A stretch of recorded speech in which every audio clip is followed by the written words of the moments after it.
In a unanimous ruling, the U.S. Supreme Court on Thursday threw out criminal convictions of two associates of former New Jersey Governor Chris Christie involved in the Bridgegate scandal. All 9 justices sided with Bridget Ann Kelly and Bill Baroni, convicted for their roles in engineering lane closures in September 2013 on the George Washington Bridge.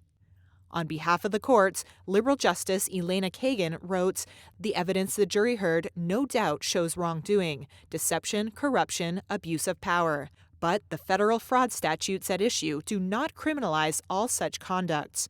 The lane closures caused days of gridlock on the bridge connecting New York and New Jersey, which prosecutors said was intended to punish the Democratic mayor of Fort Lee, New Jersey, after he declined to endorse Republican Chris Christie's gubernatorial re-election bid. Kelly, a former deputy chief of staff to Christie, and Baroni, a former deputy executive director of the Port Authority of New York and New Jersey, were convicted in 2016 of wire fraud and misusing Port Authority resources in the scandal.